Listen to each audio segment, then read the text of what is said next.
Welcome to news Hunter. আমি সৈকত। আমেরিকার প্রেসিডেন্টের নজর এবার তার দেশেরই শিক্ষা প্রতিষ্ঠানের দিকে। ট্রাম্প এবার হার্ভার্ড ইউনিভার্সিটির দিকে নজর দিয়েছেন। অনেক কিছু তিনি প্রশ্ন তুলছেন, তিনি অনেক নিষেধাজ্ঞা জারি করছেন হার্ভার্ড ইউনিভার্সিটির দিকে বা হার্ভার্ড ইউনিভার্সিটির ওপরে। কারণ কি? হঠাৎ এই ইউনিভার্সিটির ওপর, এটি পৃথিবীর শ্রেষ্ঠ ইউনিভার্সিটির একটি, দু তিনটি যে ইউনিভার্সিটি আছে পৃথিবীর শ্রেষ্ঠ ইউনিভার্সিটি বলে গণ্য করা হয়, তার মধ্যে হার্ভার্ড একটি। আমেরিকার এই শিক্ষা প্রতিষ্ঠান প্রায় 380 বছরের পুরনো। পৃথিবীর সব স্টুডেন্ট, যারা একটু ভালো স্টুডেন্ট, যারা অন্য কিছু নিয়ে পড়াশোনা করতে চায়, যারা আরও পড়াশোনা নিয়ে এগিয়ে যেতে চায়, সবাইকার লক্ষ্য থাকে এই ইউনিভার্সিটিতে পড়বে। পৃথিবীর প্রায় 140টা দেশ থেকে প্রতি বছর বহু স্টুডেন্ট এই ইউনিভার্সিটিতে পড়তে আসে। কিন্তু ট্রাম্প সরকার এবার একটা নিষেধাজ্ঞা জারি করেছেন। একটি সার্টিফিকেট হয়, SEVP certificate, student exchange visitor program. এই সার্টিফিকেটটি যে ইউনিভার্সিটির আছে, বিশেষ করে আমেরিকার ক্ষেত্রে যে ইউনিভার্সিটির কাছে আছে, তারাই শুধু ফরেন স্টুডেন্ট এনরোলমেন্ট করতে পারবে। এই সার্টিফিকেটটা থাকলে স্টুডেন্টরা I-20 ফর্ম ফিল আপ করবে এবং তারপরে তাদের স্টুডেন্ট ভিসা পেতে সুবিধা হবে। এইটাই নিয়ম। এবং এই সার্টিফিকেট না থাকলে, SEVP সার্টিফিকেট না থাকলে কোনো ইউনিভার্সিটি কিন্তু বিদেশ থেকে কোনো স্টুডেন্টকে ভর্তি করতে পারবে না। হার্ভার্ড ইউনিভার্সিটির এই সার্টিফিকেট বরাবরই ছিল, কিন্তু এই মুহূর্তে ট্রাম্প সরকার যেটা করেছে, তাদের এই সার্টিফিকেটটি বন্ধ করে দিয়েছে, সার্টিফিকেটটি তাদের রদ্দ করে দিয়েছে। এবং তার ফলে হার্ভার্ড ইউনিভার্সিটি নতুন করে আর বিদেশ থেকে কোনো স্টুডেন্ট, ফরেন স্টুডেন্ট, তারা এনরোলমেন্ট করতে পারবে না, ভর্তি নিতে পারবে না। এই মুহূর্তে প্রায় 7,000 বিদেশি স্টুডেন্ট হার্ভার্ড ইউনিভার্সিটিতে পড়ে এবং ভারতীয়দের ক্ষেত্রে সংখ্যাটা 788 শেষ বছরের হিসাব অনুযায়ী। সুতরাং বোঝাই যাচ্ছে কত পরিমাণ স্টুডেন্ট, বিদেশি স্টুডেন্ট এই ইউনিভার্সিটিতে পড়ার জন্য যায়। কিন্তু এখানে ট্রাম্প সরকার একটা অদ্ভুতভাবে এই শিক্ষা প্রতিষ্ঠানের ওপর একটা কোপ আনলেন। তিনি অনেক রকম কারণ দেখাচ্ছেন যে কেন এই ইউনিভার্সিটির ওপর হঠাৎ এরকম একটা কোপ আনা হলো। আমরা সবাই জানি যে এই ইউনিভার্সিটি একটি মুক্ত ইউনিভার্সিটি বা ফ্রি মাইন্ড ইউনিভার্সিটি। এখানে কারোর মতের ওপর কোনো কিছু চাপিয়ে দেওয়া হয় না, মুক্ত মতের একটা ইউনিভার্সিটি। এবং এইটাই কিন্তু ট্রাম্প সরকারকে সবথেকে বেশি আঘাত করেছে, সবথেকে বেশি বেগ দিচ্ছে।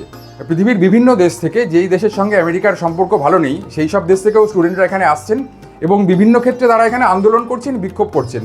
রিসেন্ট পাস্টেই আমরা দেখেছি, ইসরায়েল যখন গাজার ওপর আক্রমণ চালায়, তখন কিন্তু এই ইউনিভার্সিটি বিক্ষোভে উত্তাল হয়ে উঠেছিল। এবং চীনের সঙ্গেও এই ইউনিভার্সিটির একটা যোগাযোগ আছে বলে ট্রাম্প সরকার দাবি করছেন। কিন্তু চীন কিন্তু বরাবরই শিক্ষার দিক থেকে অনেক এগিয়ে। আমরা সেই ইতিহাসের সময় থেকেই দেখছি চীনা পরিব্রাজকরা সারা পৃথিবী ভ্রমণ করতেন। কিন্তু এখানে যেটা আছে, একটা কোলাবোরেশন আছে চীনের সঙ্গে, একটা এডুকেশনাল কোলাবোরেশন আছে এই ইউনিভার্সিটির। কিন্তু সেটা কিন্তু ট্রাম্প ভালো চোখে দেখছেন না। তিনি বলছেন যে তাদের অন্তর্বর্তী যে সিকিউরিটি আছে, সেই সিকিউরিটি এতে ল্যাপস হতে পারে। সরকার থেকে নাকি ইউনিভার্সিটিকে জানানো হয়েছিল প্রত্যেক স্টুডেন্টের সম্পূর্ণ ডাটা সরকারের হাতে তুলে দিতে, কোন স্টুডেন্ট কি করছে, কোন দেশ থেকে এসছে, কতবার তারা আন্দোলন করেছে, সমস্ত কিছু। এই হার্ভার্ড ইউনিভার্সিটি নাকি কোনো কিছুই দেয়নি, সেটাও একটা কারণ এদের এই সার্টিফিকেট আটকে দেওয়ার। কিন্তু বিভিন্ন যে অন্যান্য ইউনিভার্সিটি আছে, তারা প্রত্যেকে কিন্তু এর বিরুদ্ধে মুখ খুলছে এবং তারা বলছে এই যে কাজটা হয়েছে এটা সম্পূর্ণ বেআইনি এবং এটা শিক্ষার ওপর একটা সরকারি বা একটা রাজনৈতিক একটা হস্তক্ষেপ বলা যেতে পারে। এবং কেউই এটা ভালো চোখে দেখছে না। হার্ভার্ড ইউনিভার্সিটিরও এর কড়া নিন্দা করেছে। এর ফলে শুধু নিন্দাই নয়, এই যে এখানে যে স্টুডেন্টদের আটকে দেওয়া হচ্ছে বা স্টুডেন্টদের, বিদেশি স্টুডেন্টদের যে ভর্তি নেওয়া হচ্ছে না, এর ফলে কিন্তু আমেরিকার ইকোনমিতেও একটা আঘাত আনতে পারে, বিশেষ করে এডুকেশনাল ইকোনমির ওপর। কারণ প্রতি বছর $44 বিলিয়ন শুধু বিদেশি স্টুডেন্টদের কাছ থেকেই ইনকাম হয় বিভিন্ন ইউনিভার্সিটির। এবং এইখান থেকে কিন্তু যে একটা বহির্বিশ্বে তার কাছে একটা খুব বাজে মেসেজ যাচ্ছে যে আমেরিকা এডুকেশনের ওপরেও হস্তক্ষেপ করছে, এডুকেশনের ওপরেও তাদের যে রাজনৈতিক মতবাদ সেটাকে চাপিয়ে দিচ্ছে। এবং সবাই যেটা বলছে এটা আমেরিকার মতবাদ না, এটা ট্রাম্পের একটা মত। ট্রাম্প কিন্তু যখন থেকেই সরকারে এসেছেন, তখন তিনি বিদেশিদের নিয়ে তখন থেকেই তিনি ভীত এবং সন্ত্রস্ত এবং বিভিন্ন রকম স্টেপ নিচ্ছেন।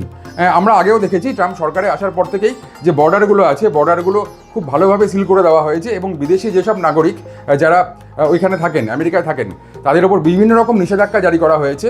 এবার তিনি স্টুডেন্টদের ওপরেও হাত বাড়ালেন বা স্টুডেন্টদের এখানে যে আসা, এখানে এসে পড়াশোনা করা, সেই দিকেও তিনি নজর দিলেন। এর আগেও কিন্তু আমরা এই জিনিস দেখেছিলাম, যখন লকডাউন চলছিল, বিভিন্ন বিদেশি স্টুডেন্ট যখন আমেরিকায় থেকে পড়াশোনা করছিল, তখন কিন্তু ট্রাম্প তখন দাবি করেন যে এই স্টুডেন্টরা যখন অনলাইনেই পড়াশোনা করছে, তখন তারা আমেরিকায় থেকে কি করছে, তারা তাদের দেশে ফিরে যাক। এবং সারা বিশ্ব কিন্তু এর প্রতিবাদ জানিয়েছিল এবং তার ফলে আমেরিকাকে এই যে মত, ট্রাম্পের এই মত, এটাকে ফিরিয়ে নিতে হয়েছিল। এইবারও কিন্তু ট্রাম্প যখন এই মত চাপিয়ে দিল বা এসিভিপি যে সার্টিফিকেট আছে সেটা যখন কেড়ে নেওয়া হলো, তখন কিন্তু ইউনিভার্সিটি একদম চুপ থাকেনি, তারা সঙ্গে সঙ্গে এর প্রতিবাদ জানিয়েছে। তারা বলেছে এটা তাদের ব্যক্তিগত যে মতামত আছে সেই মতামত প্রকাশ করার জায়গায় একটা হস্তক্ষেপ করা, রাজনৈতিক হস্তক্ষেপ, এবং তারা আদালতের দ্বারস্থ হয়। আদালতও কিন্তু খুব দ্রুত একটা অ্যাকশন নেয়। তারা যেটা জানিয়েছে যে এই মুহূর্তে কিছুদিনের জন্য এই সার্টিফিকেট রদ করাটাকে আটকানো হলো। এই বছর যারা পড়ছে সেই সব স্টুডেন্টের দিকে যেন কোনো রকম ক্ষতি না হয়, তাদের জন্য কোনো ক্ষতি না হয় সেই দিকে নজর দিতে বলা হয়েছে। এবং ভবিষ্যতে যেসব নতুন স্টুডেন্ট আসবে তাদের ভর্তি নিয়ে কী পদক্ষেপ নেওয়া হবে সেই নিয়ে কিন্তু আদালত এখনও কোনো সিদ্ধান্ত নেয়নি। সব কিছু নিয়ে বলাই যায় যে ট্রাম্প সরকার কিন্তু ভয় পেয়ে যাচ্ছেন যে বিদেশ থেকে যে বিভিন্ন স্টুডেন্টরা আসছে, বিদেশ থেকে বিভিন্ন লোক আসছে আমেরিকায়, তাদেরকে নিয়ে কিন্তু ভীত সন্ত্রস্ত হয়ে আছেন ট্রাম্প। এবং আমরা রিসেন্ট পাস্টে দেখেছি আমরা যে ট্রাম্প বিভিন্ন জায়গায় বিভিন্ন রকম মত প্রকাশ করতে গেছেন এবং প্রত্যেকবারই তিনি ধাক্কা খেয়েছেন বা নাক কাটা গেছে ট্রাম্পের। এবং তার দেশের ক্ষেত্রেও কিন্তু, দেশের একটা ইউনিভার্সিটির ক্ষেত্রেও কিন্তু সেই একই জিনিসই হলো। ইউনিভার্সিটির ব্যাপারে নাক গলাতে গিয়ে কিন্তু আদালতের কাছে একটা বড় ধাক্কা খেলেন ট্রাম্প। আদালত জানিয়ে দিল যে ট্রাম্প যেটা জানিয়েছেন সেটা এই মুহূর্তে করা হচ্ছে না। এই মুহূর্তে তার যে নির্দেশ, সেই নির্দেশটাকে স্থগিত রাখা হয়েছে এবং ভবিষ্যতে এই নিয়ে চিন্তাভাবনা করা হবে।